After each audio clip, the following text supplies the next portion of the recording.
Bonjour et bienvenue sur la chaîne Satisfait ou Remboursé. Alors aujourd'hui, on va parler des rubans LED COB. Après ma dernière vidéo sur les rubans LED qui étaient de technologie SMD, j'ai reçu plein de questions pour me demander mais quelle est la meilleure technologie en fait entre SMD et COB? Et c'est ce qu'on va voir aujourd'hui. Si tu dois retenir qu'une seule chose de cette vidéo, regarde, c'est celle-là. Là, tu as un ruban COB, donc tu peux voir d'apparence très moderne, la lumière qui dégage c'est uniforme, et là tu as un ruban SMD. Si tu trouves que le ruban SMD ressemble au phare d'une Audi des années 2010, c'est exactement ça. Tu vois que la lumière elle est beaucoup plus diffuse, pourquoi? Parce que les LED en fait elles sont placées de manière beaucoup plus espacée. Alors voilà, dans cette vidéo je vais t'expliquer tout ce qui concerne les rubans COB pour que tu puisses toi faire ton propre choix. Alors s'il te plaît, mets un like et abonne-toi, ça me fait plaisir, tu soutiens mon travail et tu soutiens cette chaîne. Comme d'habitude, tu trouveras le lien de tous les produits testés dans la description et dans le commentaire épinglé. Avant de commencer, il faut absolument qu'on fasse un point technique sur les termes que tu vas retrouver, par exemple sur les fiches produits, lorsque tu veux acheter un ruban. L'idée ici, ça va être de les comprendre et éviter de te tromper quand tu achètes le produit. Donc voilà, avant même l'achat, quand tu te retrouves sur une page comme celle-là, une page produit, et pas que tu te demandes, mais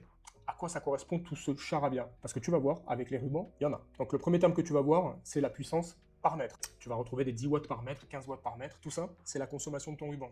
Exemple, si ton ruban fait 10 watts par mètre, ton ruban total fait 2 mètres, il va consommer 20 watts. En général, plus tu as une grandeur élevée en watts par mètre, plus ton ruban il sera lumineux, mais aussi plus il consommera évidemment. Maintenant, le CRI, c'est l'indice de rendu des couleurs. Il va mesurer en fait précisément si la lumière émise par le ruban te permet d'avoir un rendu des couleurs fidèle. Avec un CRI proche de 100, tu verras les couleurs des objets apparaître naturellement. Voilà, il faut juste que tu saches qu'un CRI supérieur à 90, tu as déjà un bon rendu des couleurs. Là, dans cet exemple, je te montre, et j'ai pris un exemple extrême pour que tu comprennes bien la différence. Là, tu peux voir la pomme avec éclairée par un ruban avec un CRI de 95 et l'autre avec un mauvais CRI. Comme tu vois, on perd complètement la fidélité de la couleur. Dans un cas, tu as une pomme qui apparaît avec sa couleur rouge vif, comme si tu la mettais en extérieur et que tu la regardais à la lumière extérieure. Dans l'autre, tu vas te retrouver avec des tons plutôt marron, plutôt dégueulasses, et d'ailleurs, tu n'auras pas envie de manger la pomme. Ensuite, tu verras la température de couleur. Tu vas retrouver des 3000K, 4000K, etc.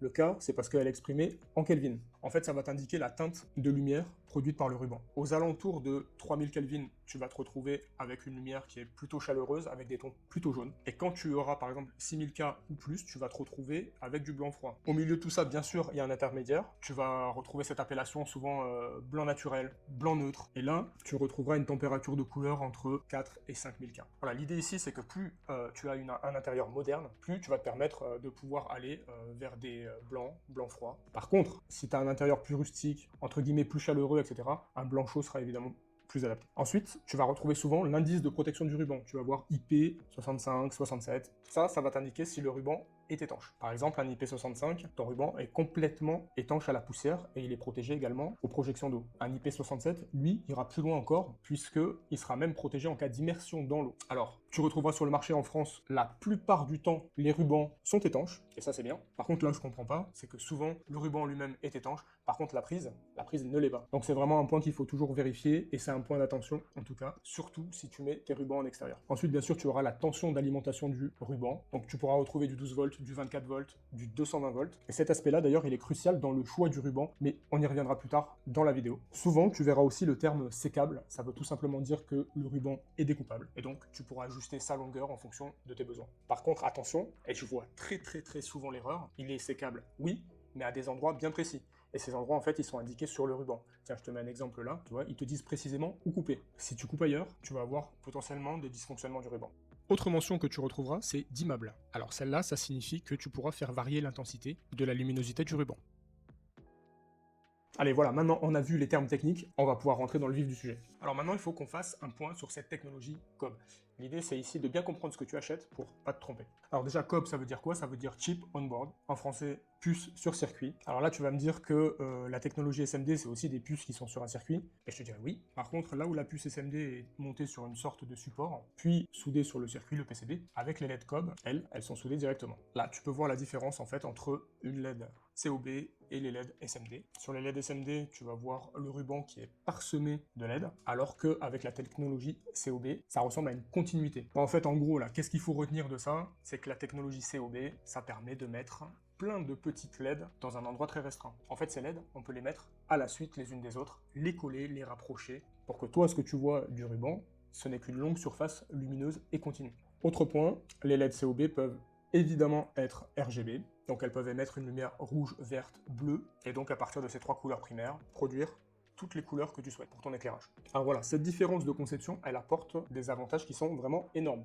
Et le premier, c'est l'homogénéité parfaite. Ça, c'est le gros point fort des COB. Tu as une ligne parfaitement continue, uniforme, comme ça serait le cas par exemple avec un néon. Tu n'as aucun point visible, aucune zone d'ombre, et ça, c'est particulièrement recommandé si ton ruban, il est exposé directement à la vue. Par exemple, avec l'ancienne technologie de ruban SMD, je recommandais, pour de l'éclairage intérieur, de mettre les rubans en exposition indirecte. C'est-à-dire que tu ne puisses pas le regarder directement, toi. Avec les rubans COB, on s'en fiche. Tu auras une belle ligne continue, soit pour éclairer ton intérieur, soit pour rehausser un objet dans une volonté un peu plus décorative, on va dire. Autre avantage, les rubans COB émettent tout simplement plus de lumière. Alors non pas que les puces LED soient meilleures, hein, c'est juste qu'en fait on en met plus par mètre. Et donc c'est très simple, plus de puces LED sur la même surface, et tu obtiens tout simplement un ruban qui est beaucoup plus lumineux. Là où les meilleurs rubans SMD proposent 120 LED par mètre, avec les rubans COB, tu vas retrouver facilement du 300 LED par mètre, 600 LED par mètre, donc une beaucoup plus grosse densité. Autre avantage, tu as une meilleure gestion thermique de la chaleur. Pourquoi? Parce que la chaleur, en fait, elle est répartie uniformément sur tout le ruban. Tu n'as pas une zone très très chaude, puis une zone froide, puis une zone très très chaude. Résultat, en fait, tu as une meilleure dissipation de la chaleur. Et un ruban qui chauffe moins, c'est un ruban qui dure beaucoup plus longtemps. Donc plus leur température de fonctionnement reste dans des températures correctes, 40, 50, 60 degrés, plus ton ruban va durer longtemps. Dernier avantage, quand je parlais de lumière uniforme, c'est aussi dû à la conception même des LED COB. Tu as un angle parfait d'émission à 180 degrés, tandis qu'avec des rubans de technologie SMD, là, comme tu peux le voir, tu as un angle de 120 degrés. Donc tu auras beaucoup plus d'ombre portée, etc. Bon, là tu te dis sans doute, mais en fait c'est la technologie parfaite. Alors oui, mais non, il y a aussi des inconvénients au COB. Et le premier, en fait, c'est que les prix sont légèrement plus chers que le SMD. Alors pour l'instant, c'est encore le cas. Par contre, à mon avis, c'est qu'une question de temps. Le jour où on produira beaucoup plus de rubans en COB, à mon avis, la différence de prix deviendra complètement négligeable. Autre petit inconvénient du ruban COB, il est un peu moins flexible.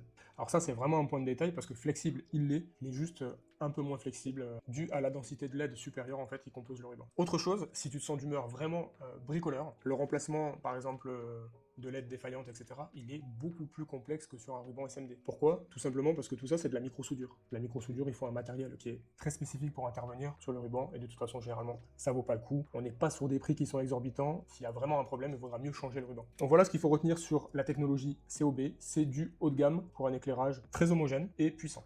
Ce qui vient ensuite, si tu t'apprêtes à acheter un ruban, on va te proposer différentes tensions. En général, c'est 12 ou 220 volts. Ce que je te propose, c'est de voir dans quel cas tu dois utiliser plutôt le 12 volts, et à contrario, dans quel cas tu dois privilégier plutôt le 220 volts. Alors, on va commencer par les rubans 220 volts. Leur gros avantage, c'est quoi? En fait, c'est très simple. Vous les sortez, vous les déballez, vous les branchez, ça fonctionne. Il n'y a pas besoin de transformateur, par exemple. C'est vraiment très simple. Et là, quels sont les meilleurs usages, en fait, pour un ruban 220 volts? En fait, le ruban 220 volts, je le recommande à 100% si vous avez de grandes distances. Par exemple, pour faire du balisage, ou pour éclairer un local qui est grand. Imaginons, vous voulez éclairer tout le contour de votre terrasse, ou le périmètre d'un grand salon, avec du 220 volts, vous pouvez facilement avoir 30, 50, voire 100 mètres de ruban sans aucune perte de luminosité. Autre avantage, par exemple, du ruban en 220 volts si vous avez des grandes longueurs, c'est que vous n'avez pas de transformateur à acheter. Un transformateur, en moyenne, c'est une vingtaine d'euros, et sur des grandes longueurs, vous allez devoir les multiplier. Autre usage pour le ruban 220 volts, c'est en extérieur. En extérieur, il est beaucoup plus recommandé d'utiliser du 220 volts. Pourquoi? Parce qu'en fait, le ruban, là, il arrive avec une gaine qui est très importante, une gaine silicone, qui va complètement isoler le ruban. Il aura ainsi un indice de protection qui sera meilleur. En termes de durabilité aussi, il pourra rester dehors aux éléments sans que ça pose souci, ce qui ne sera pas vraiment le cas, en fait, avec un ruban 12 volts. Par contre, attention, et là, vraiment, je suis formel, qui dit 220 volts dit tension dangereuse. Hein. Donc, ces rubans, ils nécessitent des précautions particulières, surtout en extérieur ou dans les pièces humides. Il faut vraiment s'assurer que l'indice de protection, en fait, minimum, soit IP65, mais idéalement, si vous le mettez en extérieur, aux éléments, que vous le laissez à l'année, IP67. Autre point d'attention, ces rubans 220 volts, ils sont aussi sécables. Donc vous allez pouvoir les couper à la longueur dont vous avez besoin. Et là, vraiment, attention, à chaque fois que je vois des dysfonctionnements ou des débuts d'incidents, des débuts d'incendie, ça vient de ça. Ça vient d'un ruban qui a été coupé et où l'étanchéité, elle a mal été refaite. Parce que évidemment, le ruban, à la base, il est étanche. Par contre, une fois que vous l'avez coupé, vous devez refaire l'étanchéité et refermer le ruban, refermer le circuit. En général, on met une sorte de manchon en silicone qu'on remplit avec un pistolet à colle silicone aussi. Pareil, si le ruban il est IP67, vous n'avez pas fait attention, c'est une prise standard et que la prise elle reste, on va dire, aux éléments, il va y avoir un dysfonctionnement si la prise n'est pas étanche. Voilà en gros pour les rubans 220 volts, donc très recommandé en cas de grande longueur et si vous les placez en extérieur. Dernier point d'ailleurs concernant les rubans 220 volts, si vous voulez piloter votre ruban, allumer, éteindre, etc., le plus simple, ça reste de le piloter avec une prise connectée, mais c'est également tout à fait possible de le faire avec une installation domotique, mais ça sera l'objet d'une prochaine vidéo. Il faut quand même savoir que, de base, il offre moins de possibilités d'être piloté qu'un ruban en 12 volts. Alors maintenant, on va parler des rubans 12 volts.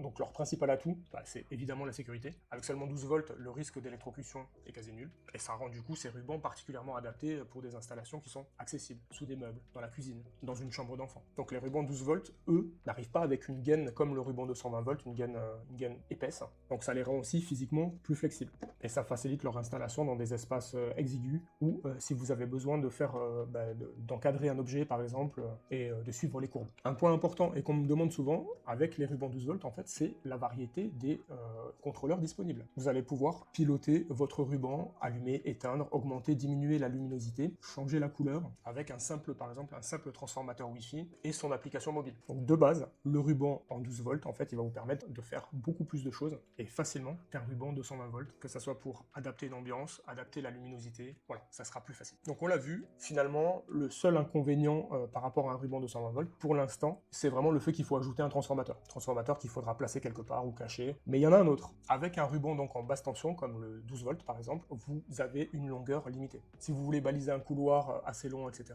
ça va pas fonctionner, parce qu'au-delà de 5 mètres, vous allez avoir des pertes de puissance. Et vous allez voir au début le ruban qui se comporte bien, et à la fin du ruban, là où c'est le plus éloigné en fait du transformateur, vous allez voir une perte de luminosité, voire même des couleurs différentes. Donc en fait, pour pallier à ce phénomène, il faudra soit alimenter le ruban deux fois, en fait, avec deux transformateurs, un en début de ruban, un en fin de ruban, soit installer plusieurs segments. Donc à chaque fois, vous mettrez le ruban avec son transformateur, un autre ruban avec son transformateur, et ainsi de suite. Alors maintenant, un aparté concernant les rubans RGB. Alors, ils peuvent faire, oui, toutes les couleurs. Par contre, si tu comptes les utiliser pour de l'éclairage ou pour rehausser un style, quelque chose d'ambiance où tu as besoin d'une lumière blanche, ils vont être beaucoup moins performants que les rubans qui sont dédiés à faire du blanc, tout simplement. Le ruban RGB, lui, pour faire du blanc, il va utiliser donc les 3 LED qu'il a à sa disposition, les 3 couleurs de LED qu'il a à sa disposition, donc le rouge, le vert, le bleu, et ça va faire du blanc. Par contre, c'est pas un blanc qui va paraître très naturel. C'est un blanc qui va avoir tendance à être plutôt bleuté. C'est pour ça que si, avec ton ruban, tu comptes faire de l'éclairage, je te conseille de prendre un ruban COB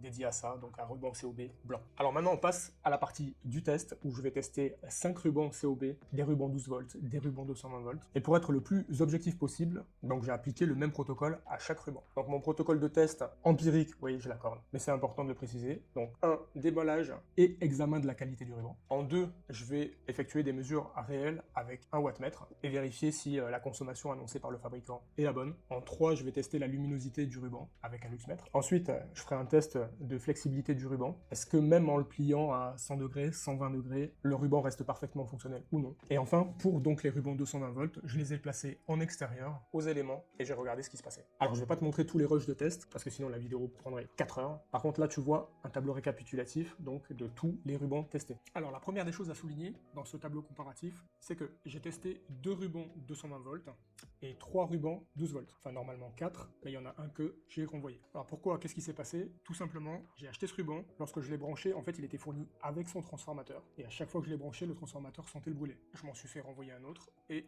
même problème. Donc de toute façon, tu trouveras dans la description le lien de ce ruban, parce que si tu apprécies les odeurs de brûlé chez toi, c'est le ruban qu'il te faut. Ensuite, outre les prix, qui sont pas pertinents pour moi de regarder, c'est plutôt les prix par mètre que j'ai cherché à comparer.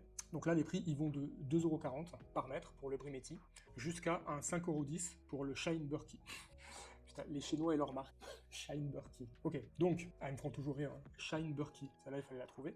Autre chose qu'on peut voir aussi, c'est qu'ils ont des densités de LED différentes. Certains vont être à 288 LED par mètre, et pour le plus élevé, qui est le BTS, c'est le ruban qui est haut de gamme, à 480 LED par mètre. Et d'ailleurs, il n'y a pas de secret, de toute façon, c'est le ruban que j'ai trouvé le plus lumineux. Là où j'étais un peu surpris, c'est au niveau de la consommation. Je pensais que les rubans 12 volts allaient consommer un peu plus, du fait du transformateur, parce qu'un transformateur qui transforme le courant donc du 220 au 12 volts, il engendre des pertes. Finalement, ce sont les les rubans qui consomment le moins par mètre. Mention toute spéciale encore une fois au ruban premium BTF qui ne consomme que 6 watts par mètre. Les rubans 220 volts, eux, vont consommer un peu plus, entre 8 et 9 watts par mètre, d'après ce que j'ai mesuré. Tous les rubans que j'ai testés, ils avaient des températures de fonctionnement qui étaient correctes. Mention toute spéciale au ruban 12 volts qui chauffe un peu moins. Et donc ils auront sans doute une durée de vie plus longue, en tout cas s'ils sont de qualité. Alors maintenant, en ce qui concerne l'étanchéité, les rubans 12 volts ne sont pas étanches. Ça va se jouer uniquement avec les rubans 220 volts qui sont intégrés dans une gaine PVC ou silicone. Donc là, les deux rubans, donc le Phonatech et le Kisufu, ont une IP65. Et après avoir passé quelques temps dehors, à l'extérieur, bon, ils fonctionnent toujours aussi bien. Et si vous avez vraiment un ruban qui est, on va dire, au cas de vent, plein air, il vaudra mieux quand même privilégier une IP un peu plus forte, donc une IP67. Autre chose, et sans surprise, au test de pliage, les rubans en 220 volts se sont avérés beaucoup plus rigides. Donc si vous devez suivre des angles très particuliers, au-delà de 100-120 degrés, ça va être compliqué avec un ruban 220 volts. Avec les rubans 12 volts, par contre, aucun souci. Donc pour pas s'éterniser là-dessus, déjà, la première des choses, c'est que tous les rubans se sont comportés correctement. On leur demande de faire de la lumière, ils ont fait de la lumière, et c'est quand même la moindre des choses. Maintenant, quant à ma recommandation sur un usage particulier, les rubans en 220 volts, comme je l'ai dit au début dans la vidéo, ils sont vraiment recommandés pour des grandes longueurs et pour des usages en extérieur. Là, les deux rubans que j'ai testés, très sincèrement, ils se valent. Le ruban Phonatech est un peu moins cher au mètre, et le Kisufu consommera un peu plus, lui, mais il a un meilleur rendu des couleurs. On va dire que ces deux-là, ils sont ex aequo. Pour les rubans 12 volts, maintenant, la surprise, ça a été le Brimetti. Alors, outre ce nom de marque de merde, c'est vraiment un excellent ruban. Déjà, il a une bonne densité de LED, 320 LED par mètre, c'est très bien. Sa consommation, elle est vraiment réduite, 6 watts,5 de ce que j'ai mesuré par mètre. Pareil, son CRI est excellent. Vraiment, c'est un très bon ruban. Et c'est pour ça que je le place dans le top choix ici. Le Shine Berkey, alors déjà, lui, il perd des points à cause du nom de sa marque, mais il est vraiment très cher. Donc, il s'est distingué en rien du tout. Il consomme plus que les deux autres, puisqu'il a 8,6 watts par mètre mesuré, et il a 5,10 € le mètre. Donc, il se vend comme un ruban haut de gamme, sans pour autant en avoir les caractéristiques. Donc, ça va pas être forcément un ruban que je recommande ici. Ensuite, le ruban BTF, alors c'est vraiment le ruban premium. Déjà, c'est le plus lumineux de tous, 480 LED par mètre. Sa consommation, c'est la plus faible de tous les rubans testés, 6 watts par mètre. Il a un bon rendu des couleurs. Au test de pliage, vous en faites ce que vous voulez. Alors oui, il est un peu plus cher, à 4,20 €, mais vraiment, il les vaut. Donc là, pour 5 mètres de ruban, il est à 20,99 €. C'est vraiment une bonne affaire. Pensez quand même qu'il faudra rajouter le prix d'un transformateur à ce ruban. Avant de finir, j'aimerais vraiment faire un point sécurité, même si j'en ai parlé au cours de la vidéo. C'est vraiment les erreurs à éviter, mais absolument. Et ces erreurs-là, on les voit souvent. La première des erreurs, c'est de laisser le ruban enroulé. On laisse le ruban enroulé sur son torrent, on allume le ruban, c'est joli, sauf qu'on l'a dit, un ruban ça chauffe, et là vous allez créer une surchauffe terrible, et même risquer un incendie. Donc c'est ok d'allumer son ruban et de le laisser enrouler pour regarder s'il fonctionne. Par contre, le reste du temps, un ruban allumé, c'est un ruban qui est déroulé, forcément. Autre chose, les points de coupe du ruban. Si vous avez à recouper un ruban, faites bien attention de couper aux endroits où c'est indiqué. Sinon, c'est très simple, votre ruban, potentiellement, vous pouvez le mettre à la poubelle, et dans le meilleur des cas, vous aurez simplement certaines LED qui ne seront pas allumées. Allez, et un dernier point que j'ai vu sur le net, pour les passionnés de déco, les rubans dans une bouteille en verre, à proscrire tout court. C'est dangereux, c'est pareil, vous allez faire surchauffer le ruban, qui potentiellement va se mettre à fondre. Donc ne le faites pas, vous vous éviterez bien des soucis, et votre assurance habitation vous remerciera. Donc si cette vidéo t'a aidé, n'oublie pas de la liker et de t'abonner, ça m'aide énormément. Si tu as des questions sur les rubans LED, pose-les dans les commentaires, je réponds à tous. Comme d'habitude, tu trouveras le lien de tous les produits testés dans la description et dans le commentaire épinglé. Et je te dis à très bientôt sur la chaîne Satisfait ou Remboursé.